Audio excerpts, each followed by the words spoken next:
இது awareness video கண்டிப்பாக வந்துட்டு ஷேர் பண்ணுறதா இருந்தாலும் தாராளமாக ஷேர் பண்ணுங்கள். எல்லோரும் தெரிஞ்சுக்கணும். இந்த திருட்டு பையன்ட்டு அப்போ தான் தெரிஞ்சுது. இப்போ இதை வீடியோ எடுத்தே ஆகணும். இந்த மேலே தெரியுது. இன்னொன்று என்னென்னா, அவங்க உட்காந்து போட்டிருக்க லொக்கேஷன் வந்துட்டு மேப்பில் காமிக்கிறதுனால நான் இன்னும் அந்த பிளேஸில் ரீச் ஆகாத மாதிரி காமிக்குது. இன்றைக்கி டே 1:45. 11 o'clock ஷிஃப்ட்டு ஸ்டார்ட் பண்ணிட்டேன். ஆன்லைன் வந்துட்டேன் கீக்கெல்லாம் ஆட் பண்ணிவிட்டு. ஆனால் ஃபஸ்ட் ஆர்டர் வந்தது 11:50க்கு. கிட்டத்தட்ட 50 minutes ஒரு ஆர்டர் கூட வரல. ஓகே, பிக்கப் பண்ணிவிட்டு டெலிவரி பண்ணியாச்சு. அடுத்தது 2 ஆர்டர் கம்ப்ளீட் பண்ணியாச்சு. 4th ஆர்டர் வந்து பிக்கப் பண்ணிவிட்டு கிட்டத்தட்ட ஒரு 6.5 kilometers தள்ளிட்டு வந்து இந்த place Periyar science and technology சென்டர்னு இருக்குது. இந்த இடத்துக்கு வந்திருக்கிறேன். வந்துட்டு டிக்கெட் கவுண்டர் வரைக்கும் தான் வந்துட்டு எனக்கு அலோடு. ஸோ பைக்கும் அலோடு இல்லை, பர்சனும் உள்ளே என்ட்ரு ஆகிறதுக்கு அலோடு இல்லை. கஸ்டமருக்கு கால் பண்ணோன்னா ஃபுல்லாக ரிங் ஆகிட்டு கட் ஆகுது, அட்டென்ட் பண்ணலை. இன்னொன்று என்னென்னா, அவங்க உட்காந்து போட்டிருக்க லொக்கேஷன் வந்துட்டு மேப்பில் காமிக்கிறதுனால நான் இன்னும் அந்த பிளேஸில் ரீச் ஆகாத மாதிரி காமிக்குது. சரி, கஸ்டமர் கேருக்கு கால் பண்ணுவோம், நாட் ரீச்சபிள்னு ட்ரை பண்ணலான்னு பண்ணினா நீங்கள் வந்துட்டு போய் கரெக்டான லொக்கேஷனுக்கு போங்கன்ட்டு வருது. இங்கே அலோடே இல்லை. சரி, அந்த பாட்டு இருக்குல்ல, அதுக்கு பேசலாம் அப்படின்ட்டு அதுக்கு பேசணுன்னா நைன்ட்டு சாவடிக்குது. அப்புறம் பிடிச்சி கத்தி சீனியர் ஏஜென்ட்டை கனெக்ட் பண்ணுன்னு சொல்லி அப்படி இப்படின்னு கனெக்ட் பண்ணி இப்போ அவங்க வந்து கேன்சல் பண்ணிட்டாங்க. அவங்களும் ட்ரை பண்ணிவிட்டு ரொம்ப வெயிட்டிங் டைம் ஆகிடுச்சு, நீங்கள் கேன்சல் பண்ணிக்கலான்ட்டு அவங்க சைட்லேருந்து கேன்சல் பண்ணிட்டாங்க. இப்போ அடுத்த கஸ்டமருக்காக ஒரு 15 minutes டைமர் ஓடிட்டுருக்கு. வெயிட் பண்ணிகிட்ருக்கேன் அதே பிளேஸில். கோ டு மேப்புன்னு வருது. கஸ்டமர் நாட் ரீச்சபிள்னா எப்படி அந்த இது வரும்னு தெரில. கஸ்டமரே அட்டன் பண்ணல. கோ டு மேப்புங்கிற ஆப்ஷன் இல்லாமல் இன்னொரு ஆப்ஷன் டேரெக்டாக கனெக்ட் பண்ணுங்கள் அப்படிங்கிற மாதிரி ஏதாவது வைக்கணும். இந்த அப்ளிகேஷனில் இது ஒரு செட்டப் வந்துட்டு ஒஸ்ட்டான செட்டப். இப்போ 15 minutes ஆர்டர் வருமா என்னான்னு தெரில. வெயிட் பண்ணி பார்த்துட்டு இருக்கிறேன். வேறு யாருக்கும் மாற்றி விடுவாங்களா இல்லை என்ன பண்ண போகிறாங்கன்னு ஒன்றுமே புரியலை. இப்போ ஈவினிங் ஷிஃப்ட்டு 7 o'clock ஸ்டார்ட் பண்ணி போயிட்டுருக்கிறேன். இப்போ இதை வீடியோ எடுத்தே ஆகணும். இந்த மேலே தெரியுது. இப்போ காமிச்ச ஹோட்டலில் வந்துட்டு ஒரு ஆள் ஆர்டர் போட்டிருக்காங்க. எங்கேருந்து அப்படின்னா, இருங்க பேக் கேமராவில் காமிக்கிறேன். இதோ அந்த ஹோட்டல்லேருந்து, இங்கேருந்து இந்த ஹோட்டல். நான் முன்னாடி சொல்லியிருந்தேன், ஞாபகம் இருக்கா என்னன்னு தெரில. மக்களை வந்துட்டு சோம்பேறி ஆகுது அப்படிங்கிற மாதிரி. இந்த அளவுக்குலாம் தெரில. நான் முன்னாடிலாம் ஒரு 200 மீட்டர் தூரம் அப்படின்லாம் சொல்லிட்டு இருப்பேன். இது ஜஸ்ட்டு ஒரு என்னங்க ஒரு 20 அடிங்க, அவ்வளோதாங்க.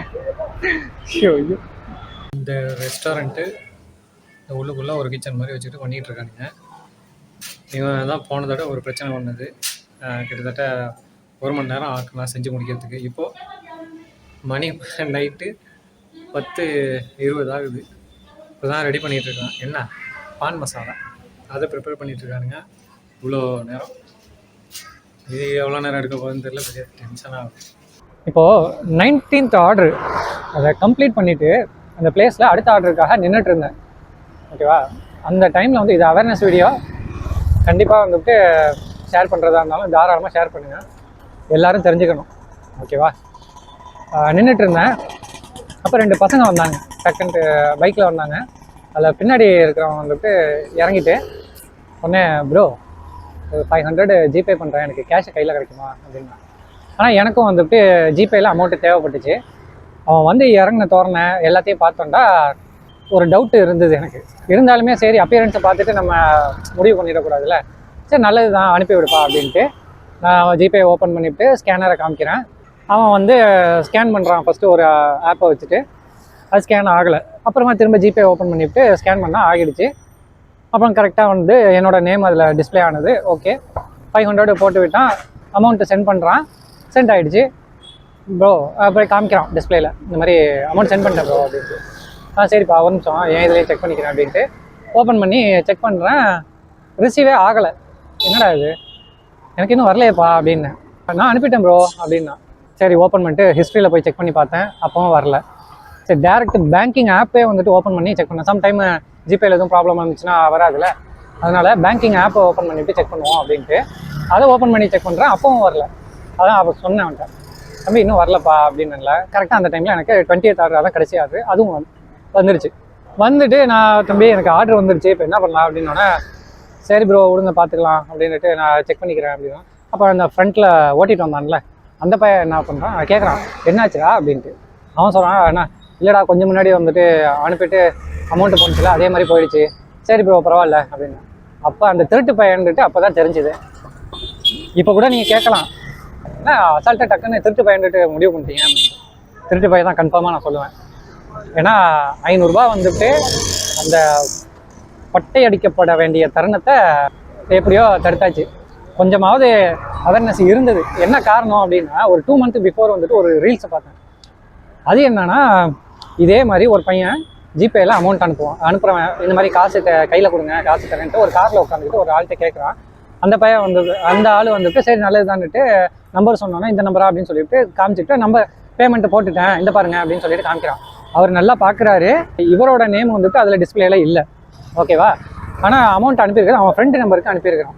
ஸோ அமௌண்ட்டை டக்குன்னு இப்படி காமிச்சிட்டு அமௌண்ட் அனுப்பிட்டேன் அப்படின்னு சொல்லிட்டோம்டா நம்ம எல்லாமே வந்துட்டு ஓகே நமக்கும் வந்துருச்சு அப்படின்னு நினச்சிட்டு காசு எடுத்து கொடுத்துருவோம் அப்படின்னு நினச்சிக்கிட்டாங்க போல்.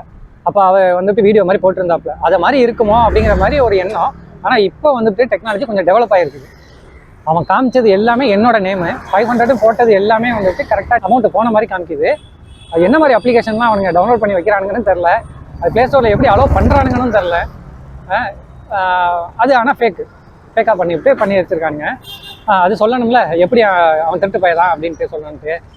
ஒன்று காசு போயிருந்துச்சு, எனக்கும் அர்ஜென்ட்டு, நான் போகிறேன் அப்படின்னா அவன் என்ன சொல்லியிருக்கணும், ப்ரோ ஏன்னா எனக்கு காசு போயிடுச்சு, என் நம்பரை நோட் பண்ணுங்கள், உங்ககிட்ட அமௌண்ட் வந்துருச்சுன்னா உடனே எனக்கு ட்ரான்ஸ்ஃபர் பண்ணுங்கள் அப்படின்னு சொல்லணும்.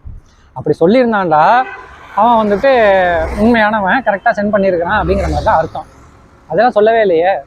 அப்போ திருட்டு போய் தானே. நான் கூட நினச்சேன் சரி, ஏன்னா அது அந்த டைமில் எனக்கு யோசனை இல்லை. இங்கே ரூமுக்கு வந்ததுக்கப்புறம் தான் யோசிச்சது. சரி நம்ம டக்குன்ட்டு யூடியூப் வீடியோ தான் எடுத்துகிட்டு இருக்கோமே, நம்மளும் அவன்கிட்ட வந்துட்டு ஒரு யூடியூப்பில் வீடியோ எடுக்கிறவங்க மாதிரி சொல்லி லைவை போட்டு விட்டுவிட்டு அந்த 2 மூஞ்சையும் வந்துட்டு காமிச்சிட்டோம்டா. இப்போ என்ன ஏமாற்ற வந்தவங்க மாதிரி இந்த டெலிவரி பண்ணுற ஆட்கள்லாம் வந்துட்டு அவ்வளோ கஷ்டப்பட்டுட்டு இருக்காங்க. அவங்களே வந்துட்டு ஏமாற்றணுங்கிற எண்ணம் வந்துட்டு இவனுக்கு இருக்குதுல்ல, அந்த எண்ணம் வந்துட்டு நல்லா ஏழ்மைப்பட்டவங்க இந்த மாதிரி அவேர்னஸ் இல்லாதவங்களெல்லாம் எத்தனை பேரை ஏமாந்து போகிறதுக்கு வந்துட்டு இந்த நாய்ங்க வந்துட்டு யூஸ் பண்ணிக்குவானுங்க. எனக்கு ரூமுக்கு வந்தோன்னு தான் அதே யோசனை. அவன் 2 மூஞ்சையும் வந்துட்டு அந்த வீடியோவில் காமிச்சிடணும், ஏன்டா நம்ம இப்படி விட்டுவிட்டோம் அப்படிங்கிற மாதிரிலாம் ஒரே இது. ஏன்னா அந்த டைமில் எது வேணாலும் பண்ணுறதுக்கு வாய்ப்பு இருக்குதா, பார்த்துக்குவோம். அந்த டைமில் எதுவும் பண்ணுறதுக்கு என்ன ட்ரை பண்ணாங்கன்னா நானும் ஏதாவது பண்ணி தானே ஆகணும். ஆனால் எத்தனை பேர் வந்துட்டு ஏமாறாமல் இருப்பாங்க. இல்லை அந்த நாய்ங்களே வந்துட்டு பிடிச்சிட்டு போகிறதுக்கு கூட வந்துட்டு அந்த வீடியோ யூஸ் ஆகிருந்துருக்கலாம். ஆனால் இது ஒரு அவேர்னஸ்ஸு. கண்டிப்பாக வந்துட்டு யாரும் இந்த மாதிரி ஜிபேயில் அனுப்புகிறாங்க, அது நானே கேட்பேன் தான் நிறைய பேர்கிட்ட, போய் கேஷாக தரேன் எனக்கு ஜிபேயில் அனுப்புங்க அப்படின்ட்டு. அந்த மாதிரி பண்ணக்குள்ளே வந்துட்டு எக்ஸாக்டாக கரெக்டாக செக் பண்ணிவிட்டு வாங்குங்க, கொடுங்க, எதாக இருந்தாலும் பண்ணுங்கள். இந்த மாதிரி ஆனால் நாய்ங்கள்லாம் நிறைய பேர் இருக்குதுங்க, ஏமாந்துடாதீங்க. ஓகே, இப்போ கொஞ்சம் தூரம் தள்ளி வந்துட்டு இப்போ இந்த வீடியோ எடுக்கிறேன். ஏன்னா அந்த ஏரியா வந்து ரொம்ப இருட்டான ஏரியா, ஆள் நடமாட்டம் இல்லாத ஏரியா. கரெக்டாக சூஸ் பண்ணிவிட்டு வரானுங்க. இல்லை அவனுங்களுக்கு தெரியுதா என்னன்னு தெரில. இப்போ ஜொமேட்டோக்காரங்களாம் கண்டிப்பாக வந்துட்டு ஜிபேயில் காசு தேவைப்படும், ஸோ நம்ம வந்துட்டு ஜிபேயில் அனுப்புகிற மாதிரி அனுப்பிட்டு காசை கையில் வாங்கிக்கலாம் அப்படிங்கிற மாதிரி தெரிஞ்சிருக்குமா என்னான்னு தெரில. ஸோ நம்ம வந்துட்டு அவேர்னஸில் இருக்கிறது ரொம்ப தேவைப்பட்ட ஒன்று. சேஃபாக இருங்க.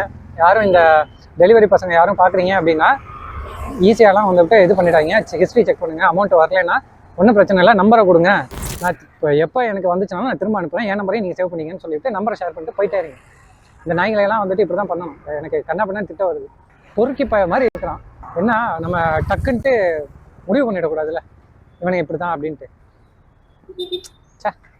சரி, இன்னையோட ஒர்க்கு கம்ப்ளீட் ஆகிடுச்சு. நாளைக்கு பார்ப்போம்.